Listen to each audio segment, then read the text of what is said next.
Bonjour chers étudiants, je vous présente le corrigé de l'examen de terminologie S1 pour l'année universitaire 2021-2022, session normale.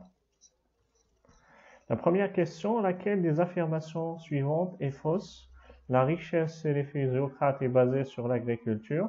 La richesse chez les mercantilistes est basée sur l'accumulation des métaux précieux. Thomas Robert Malthus a présenté la théorie de la population. La loi des débouchés signifie que chaque demande crée sa propre offre. La bonne réponse, c'est la loi des débouchés signifie que chaque demande crée sa propre offre. Donc la première, elle est juste, donc elle n'est pas fausse. La deuxième également, elle est juste. La richesse chez les mercantilistes est basée sur l'accumulation des métaux précieux. Et Thomas Robert Malthus a présenté la théorie de la population. Donc, ce qui est faux, c'est la loi des débouchés. Il ne signifie pas que chaque demande crée sa propre offre, mais c'est l'inverse, chaque offre crée sa propre demande. La deuxième question. Pour les néoclassiques, l'intervention de l'État doit être sous la forme état gendarme, état de providence, contrôler les moyens de production ou bien une autre réponse. La bonne réponse, c'est l'intervention de l'État chez les néoclassiques, c'est sous forme de l'état gendarme, c'est-à-dire il ne faut pas qu'il y ait une intervention de l'État au niveau de l'économie selon les néoclassiques, qui est une école libérale. La rationalité de producteur signifie maximiser l'utilité et minimiser les dépenses, minimiser la production et maximiser les coûts, minimiser l'utilité et maximiser les dépenses, ou bien une autre réponse.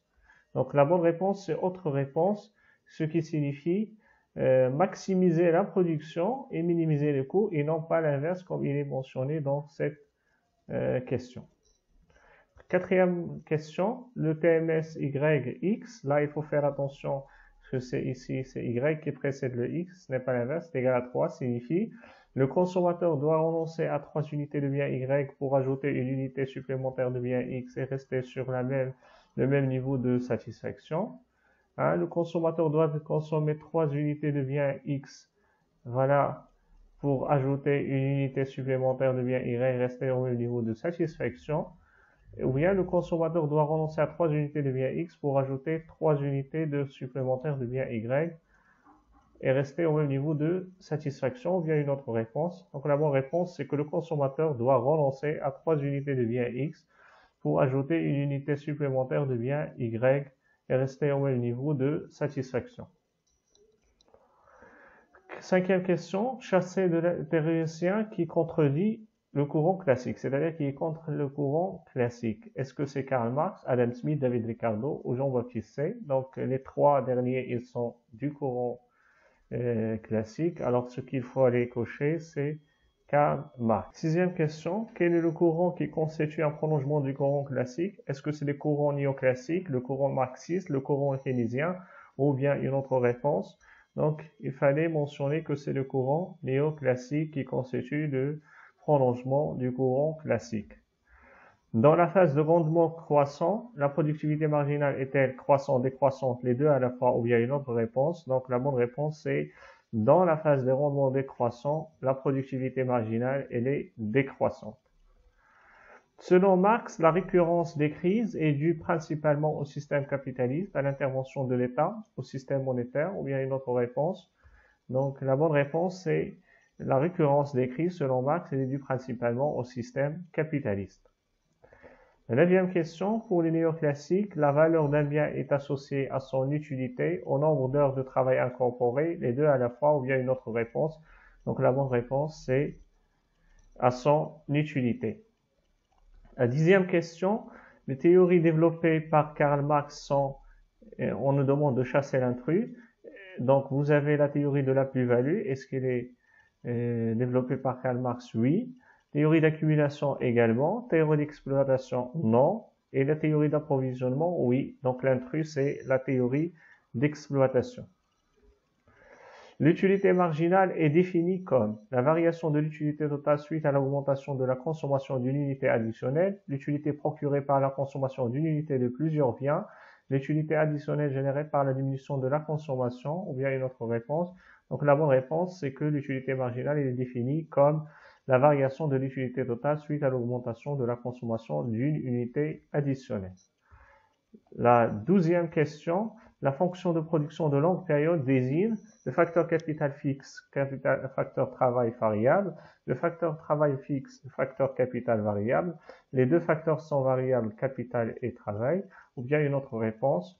Donc la bonne réponse, c'est que le facteur capital, il est variable et le travail également, il est variable. 13e question, une petite entreprise voulant répartir la responsabilité de manière simple et claire en respectant l'unité de commandement. Il faut sonner ici deux notions fondamentales, une petite entreprise et l'unité de commandement. Donc il serait avantageux pour elle d'adopter la structure hiérarchique fonctionnelle, matricielle et divisionnelle. Donc puisqu'il est petit et il veut l'unité de commandement, donc c'est la structure hiérarchique. 14e question, 5 personnes ont décidé de constituer une société de capital au capital de 2 500 000, sachant qu'ils ne veulent pas être solidaires en cas de cessation de paiement. Ils ont les possibilités suivantes au niveau de la forme juridique. Donc ils ont les deux possibilités, SA et SARL. 15e question, selon la conception traditionnelle de l'entreprise, cette dernière est une unité de production seulement, une unité de répartition seulement, et deux à la fois, un système ouvert sur son environnement. Donc, selon la conception et les traditionnels, les deux à la fois, c'est-à-dire une unité de production et une unité de répartition. Stanley Jevons appartient au courant néoclassique des sciences économiques, école classique des sciences de gestion, le courant classique des sciences économiques, ou bien une autre réponse. Donc la bonne réponse, c'est qu'il appartient à l'école ou bien au courant néoclassique des sciences économiques. Stanley Jevons, c'est un néoclassique. Une entreprise dont le capital est détenu par 60% d'une personne physique et 50% par une entreprise publique, par une personne morale publique, elle est une entreprise semi-publique, publique, privée ou autre réponse. Donc voilà, c'est une entreprise semi-publique parce qu'il y a la partie publique et la partie qui est par la personne physique qui est une personne privée. 18e question, dans la structure staff and line, line signifie hiérarchique, fonctionnel, les deux à la fois, ou bien aucune de ces réponses. Donc line c'est hiérarchique, par contre staff c'est fonctionnel. Donc Max Weber fait partie de l'école classique des relations humaines comportementales ou bien modernes. Donc il fait partie de l'école classique, donc il a étudié la notion du pouvoir. 20e question et dernière, selon la pyramide de Maslow, le besoin de réalisation de soi précède le besoin d'estime, le besoin de sécurité précède le besoin d'appartenance sociale, le besoin physiologique précède le besoin d'appartenance sociale, le besoin d'appartenance sociale précède le besoin de réalisation de soi. L'intrus ici, c'est bel et bien la première réponse qui est le besoin de réalisation de soi qui précède le besoin d'estime. Et je vous remercie et bonne chance au niveau de votre résultat.